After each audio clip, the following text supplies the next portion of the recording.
everyone, and welcome to the Life International School YouTube channel. My name is Anna Koo, and I will be your host. Together, we will meet various guests from all over the world who have come to be missionaries here in Sihanoukville, Cambodia. Life International School, often referred to as LIS, was founded in 2007 by the Reverend Dr. David Koo. LIS was the first international school to be established in Sihanoukville with a mission to provide a quality Christian education for the children of Cambodia. LIS is part of a large campus run by Life Global Education, which oversees the operation of Life Local School, Life University, and Life International School. We provide education for children from grades pre-K to grade 12 and have about 500 students and 60 qualified faculty and staff from around the world. Our curriculum is based on American standards, and we are in the final stages of accreditation with the Association of Christian Schools International. To learn more, please visit our website below. Now, let's welcome our guests, Laurel and Nicolas Hildebrandt. Hello. Hi. Hello, Anna. Thank you so much for having us. Laurel is our grade 1 teacher and elementary department head, and Nicolas is our middle school and high school vice principal. So Laurel and Nicolas, tell us a little bit about yourselves. We're from South Africa originally. We got married in 2014, and we've been married for 6 years. And Laurel's been a teacher for about 5 years. I started originally in pharmaceuticals and shifted over into education and never looked back, and yeah. So how did you guys find out about LIS? It was since our honeymoon, a dream to come to Asia. Okay. And after we decided that he was going to be teaching and pursue his passion, we just started praying. Okay. And praying like, which country does God want us in? Is it Cambodia? Is it Vietnam? Is it Thailand? And we just went on Google Maps. Oh, wow. And then we just started zooming on different areas and different countries, and wherever we felt God tell us, that's where we just zoomed in further until we got to Cambodia, felt a peace, and then we zoomed into Sihanouk, and I saw LIS, and I was like, wow. And then I clicked on the website, and then when I realized it was a Christian school, and I read the vision and the mission, I was like, oh, it would be a dream to work here. Oh, wow, that's cool. And that's how we found it, Google Maps. Yeah. Well, thank you, Google. What were some of your concerns when you started considering going overseas for teaching? I think for me, one of the things was I'd heard so much about how your first year of teaching is very busy, very overwhelming, and now I was going into first year of teaching and a new country, and we had never heard. Well, I had never heard about Cambodia before. So I think all of that was how am I going to adapt to new job, new living area, new country as well. Mine was just, I think, trying to adapt to teach different kids, because I'm so used to kids in my own culture in South Africa. So I just kept thinking, what is it going to be like to teach in a different culture? I kept thinking, are they going to even understand me? Will I have to do charades or what would it be like? So it was just a bit nerve-wracking. For us, it started, after emailing and hearing back from the principal, that was all quite a nice process. The principal kept in contact with us always, which was really comforting. So any questions we had, even from what shoes we wanted to wear, to what pants, what clothes, it was so nice. We actually had dedicated, I think, about 2 months to praying before. Every morning we woke up and we prayed. And I think that actually transitioned us so nicely. Because I never used to do well with change. It used to be quite a thing. So I think just having people back at home pray for us and support us helped us transition. And just us praying ourselves really made the transition easy.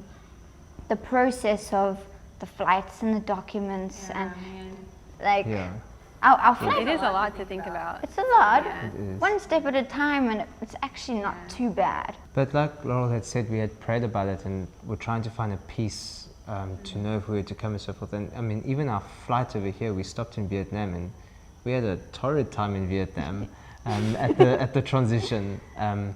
But because we had prayed about it, because we knew the peace that this is where God was calling us, even that little speed wobble, God's peace and God's promise made that transition a little easier at the same time. Yeah. And it all worked out. Yeah. So So you guys were saying you went to Google Maps, and that's how you felt like the Lord kind of guided you to the right place. If someone had asked you for advice on how to find the right place, what would you tell them to do? I would definitely say they need to pray. And often I think the Holy Spirit just leads you in a peace. You'll feel in your heart like a leap. Like for us, we almost got like a leap of excitement when we started hearing of the place or when we started researching it. So I would suggest to people to just wait for their heart to leap and to also just get a real peace. And I also think have people around you who can support you as well. We had family members and we had friends praying into our decision on where to go as well. And without necessarily discussing specific places, we had people confirming places of where we felt to go. So have people around and speak to people who've traveled as well and learn about their experience. But yeah, just your family and your friends praying into it as well. That is really insightful. So I want to go to Nicholas. With being vice principal, what were some things you would do to help motivate your teachers that were under your supervision? At the start of it, because I didn't know anyone necessarily, I try to see what motivates me and what would get me working, and then I would try that with my staff, with the staff that I was working with.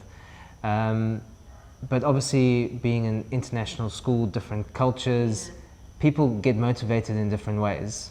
And just taking the time to sit down with my peers and finding out who they are, and be it over a cup of coffee or whatever that might be, and just learning about what they like, what they dislike, and in that way sifting out what does motivate them.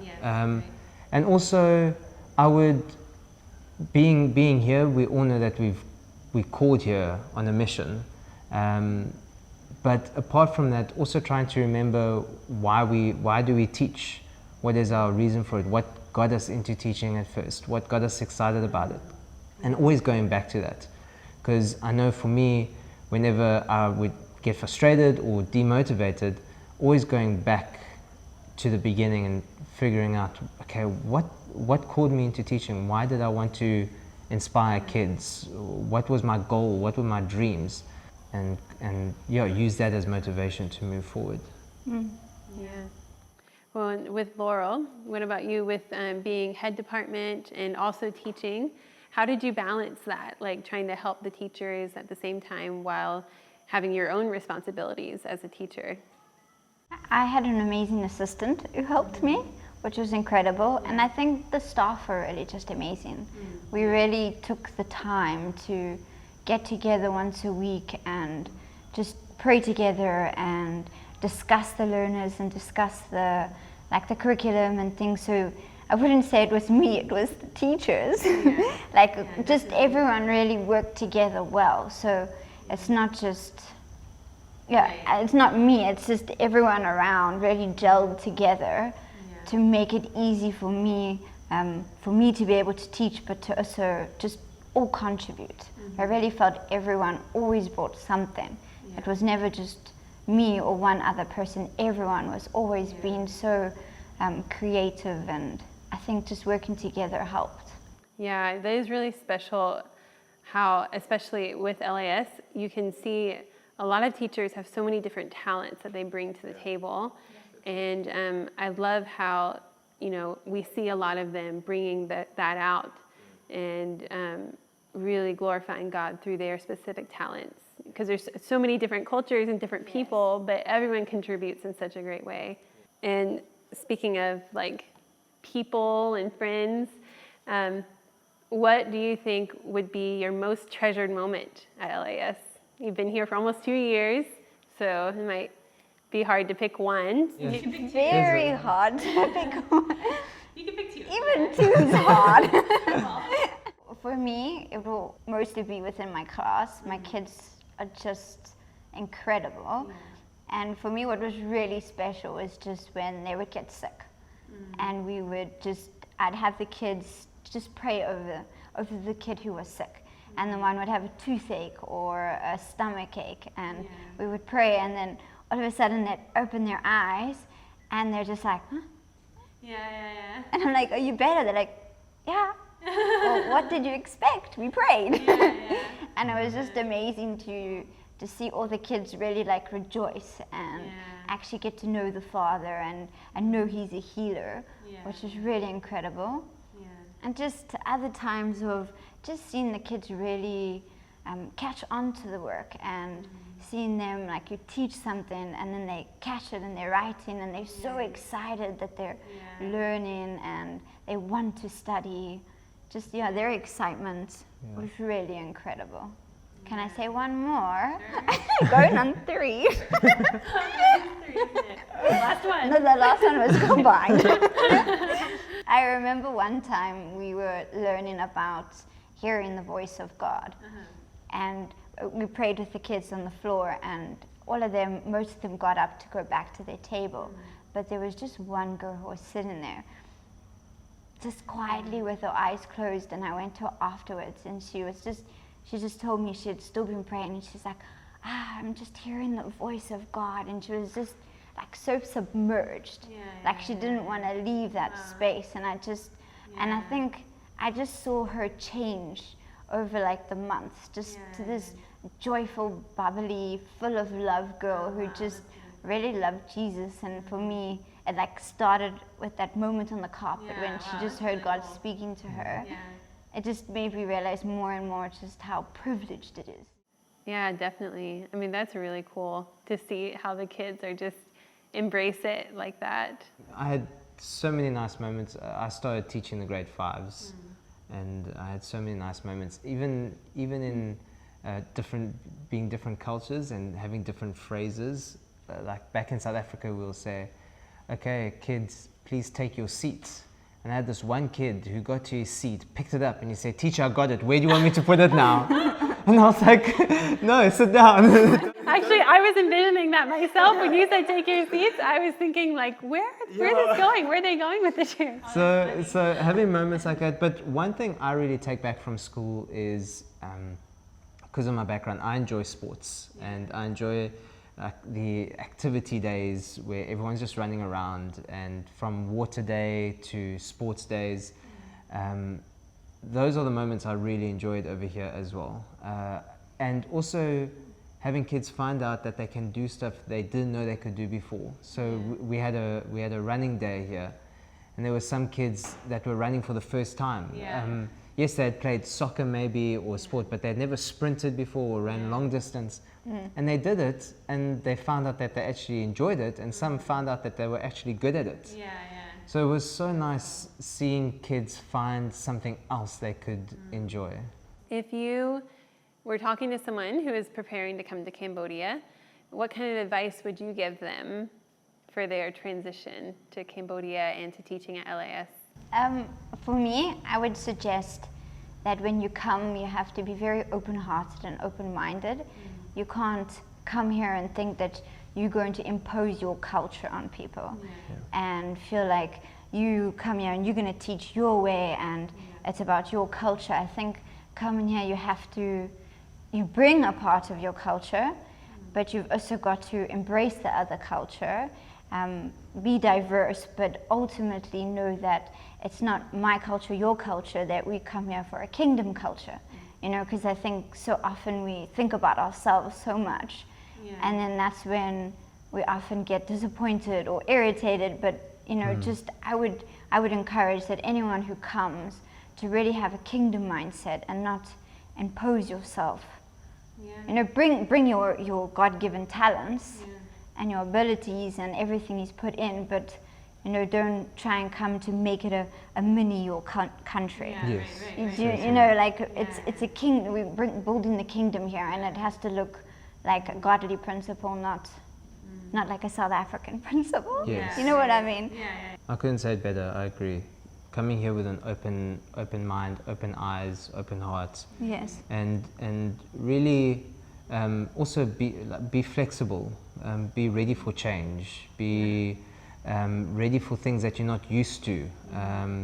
Some privileges that you might have had might not be there now, or because sometimes living in our own country, for us it was 26 years, 27 years living in your own country, you just live looking at the things you're used to around you. You don't see anything else, and then coming and moving to another country, you realize how different things are. And that your country is not the only country in the world, and it's part of the fun. It's part of the journey, and it grows you, and it's what makes it really fun. Okay, so as you know, there's the whole COVID-19 virus going on. How has it affected you guys as teachers and school leaders? So obviously with the COVID-19 coming, schools have been closed down, so we've had to move on to online teaching. And for a lot of us, it's the first time doing online teaching. But for the start, it's been very successful. Kids have taken onto it. They seem to be really enjoying being able to be at home and be in normal clothes and be able to get snacks. But also the teachers, they've seemed to really taken almost that bull by the horns, you know, and just run with it. And yes, there've been some challenges ahead, but they've all risen to the occasion, and they've done really well. With your grade ones, what's it been like teaching online? It's been fun. Like we've had to be more creative. Like just making videos for them to be able to teach them, and worksheets, and then we do just one Zoom session, which is always so precious, just to see how excited they get when they get to see their friends. So it's been really amazing just to be able to still teach online, even during COVID-19. Yeah, well, you know, the Cambodian government has done a good job of keeping. There aren't many cases in Cambodia, so you know, what do you have any like prayer requests about the whole situation? Yeah, I think for school and for the kids, the main thing is to be able to have the kids come back to school, because I think a lot of the kids have mentioned how, as much as they're enjoying it at home, they really want to be able to be with their friends again. And even kids mentioning how they're missing the teacher. I mean, they get to see them on Zoom, but it's not the same for them, and they really want to be in the class environment again. So biggest prayer, I think, is that schools will be open sooner rather than later. Praying the virus goes away. So what word or phrase would you use to describe LAS to someone? It's so hard to put it into a phrase. A sentence? A long sentence. The first thing that comes to mind is life-changing. Again, coming back to that thing of you're going to learn new cultures, you're going to learn how people do things differently. You're going to learn that people might not like the same food as you, or they might not, or I don't know, it's just, it just broadens your perspective on what life looks like, and what, like Laurel had said, what does kingdom culture look like as well. So for me, being here, working with so many different people from different cultures, and then even the kids, having kids with different cultures, because in one classroom you can have 5, sometimes 6 different cultures, and knowing that you won't leave the school without having your life changed for the better. That was a very long sentence. My goodness, is that why you looked at me? I think I'll do it shorter. I think passionate people in a loving community. Like for me, that's very passionate people, like loving people, supportive people. Well, Laurel and Nicholas, thank you so much for chatting with us and letting us know more about yourselves. If any of you have any more questions that you would like to hear about in the topics, please visit our website below. And also, if you would like to donate to the ministry, you'll find our website there in the links. Thank you very much for coming. Thank you so much for having us. Thank you very much. Bye.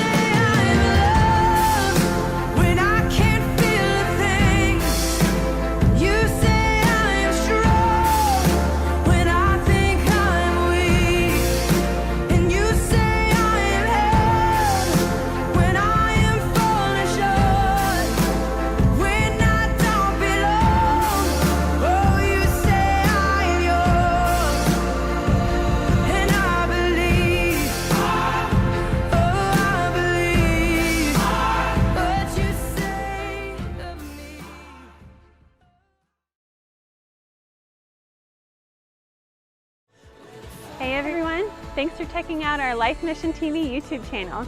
If you want to watch more exciting new content about our school and activities, go ahead and click the subscribe button below. And don't forget to like and share with your friends and family. See you again soon at Life Mission TV.